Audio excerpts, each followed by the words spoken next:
In the past 2 days, I've heard from two people who have had incredible success in the publishing industry. One was accepted into a creative writing program at a top university in the US, which had over 550 applicants his year, and only 3 people were accepted, and he was one of them. Another is an incredibly talented and amazing young woman who's an entrepreneur. Both of them got literary agents and thought, this is it, it's great. I have a literary agent, I'm gonna get a traditional book publishing deal. But their literary agents were unable to find them publishers. And why is that? It's because I keep hearing over and over again the same story, which is the publishing industry is really suffering right now. It's shrinking. Its margins are shrinking. They're not making money. They're laying people off.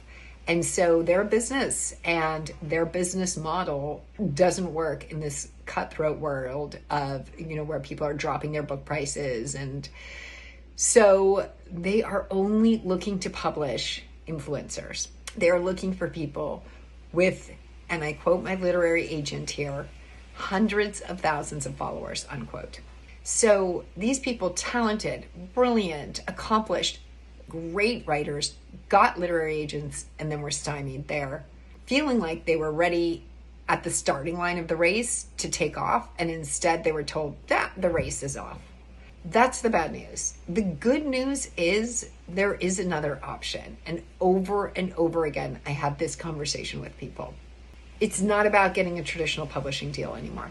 Just today, I was on a call with someone who is no doubt capable of getting a traditional publishing deal. He actually has hundreds of thousands of followers. He actually has published 2, not 1, but 2 New York Times bestselling books before. And he says, I'm not going to go get a traditional publishing deal. All my friends who have traditional publishing deals are telling me they're not even editing the manuscripts anymore. Now, we're talking about a developmental edit, not a copy edit. A copy edit is cross the I's and dot the T's. I think it's the other way around. Dot the I's and cross the T's. That they still do. But the developmental edit is the version that was absolutely expected when I got my start in publishing almost 30 years ago. That's the one where your editor goes through your manuscript very carefully and very closely and writes comments like, this doesn't make sense. I need more information here. The flow of this isn't quite right. Could you fix this chapter? That's a developmental edit. And this fellow that I was just speaking with today, who's had 2 New York Times bestselling books, said, I've heard from all my friends they don't do that anymore. I said, they don't.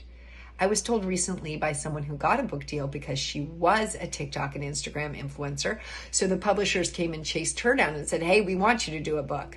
So she was like, this is amazing. Great. I'm going to do a book, but I want it to be really good. And her editor didn't do a developmental edit at all. So she brought it to me for a developmental edit. So here's the thing. We've got to let go of this clinging to a fantasy that the traditional New York publishing world has gotten as a result of books that we read and movies we've seen and shows we've watched over the years, which is painting this glamorous life of the writer where your publisher is totally invested in your success and they spend all this time cultivating you.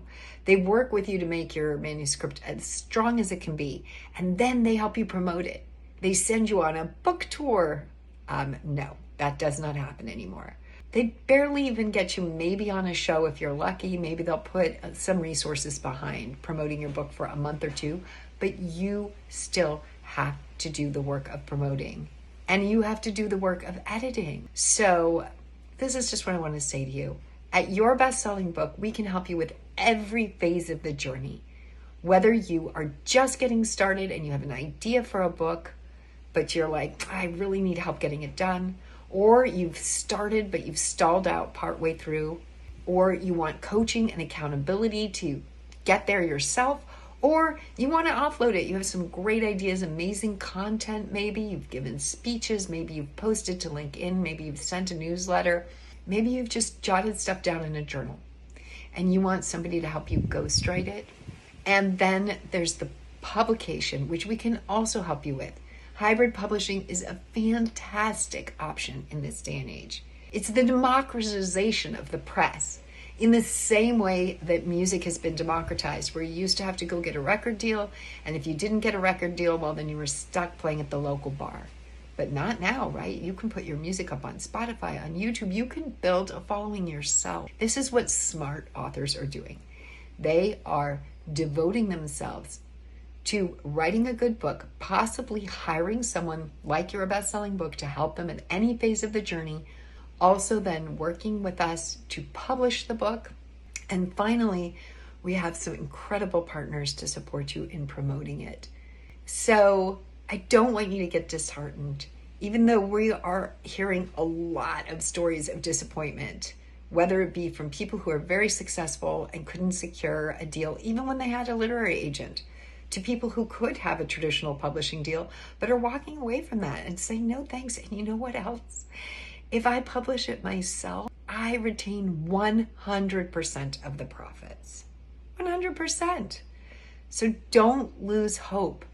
It is a beautiful world out there where you can create your book, you can publish it, you can put it out in the world, and it may not make you a lot of money. That's okay. It can make you have a big impact, and it can help you make money by leading you down this road of becoming an authority. The word authority has author in it. And that's for a reason. It's because I hear time and again from people like this 2-time New York Times bestselling author who I was speaking to this morning. He said, my book is my best calling card. It is my business card. I bring it with me everywhere. It gives me instant credibility. It makes people want to pay me more for my services, whether that's coaching, consulting, an online course, anything that you're doing where you're bringing in extra added income. Your book is going to help you raise your prices and attract a higher quality of client. And you can also sell your book at speaking engagements and use it to help you get speaking engagements. It's a win-win in that regard as well. But aside from the financials, there is something so beautiful. I love my job because I get to work with amazing people. I mean, I'm telling you, I am not lying here. The clients I work with are founders of nonprofit organizations, founders of companies, entrepreneurs, professors at top universities. They're amazingly accomplished people, and they have wisdom to share. You have wisdom to share. There are also people who maybe they don't have the pedigrees, but they've done incredible things with their life. They've overcome hardship and trauma, and they want to share their lessons with other people. If you can profoundly change just 10 people's lives, 10, imagine your book and imagine you're sitting in a room holding your book, and there are 10 people in that room who say, your book changed my life. You inspired me. You motivated me. You gave me the plan for how to change my life. You offered me hope. You offered me solace. Would that make it worthwhile? Not to mention the fact that you can hand that down to your children, your nieces, your nephews, your grandchildren, your colleagues, and they have something tangible, something to remember you by that will be here for generations. So stick with us. There's so many possibilities out there in the world of book publishing, and I would be delighted to be your guide. I am really sincerely interested in helping you get your voice out there.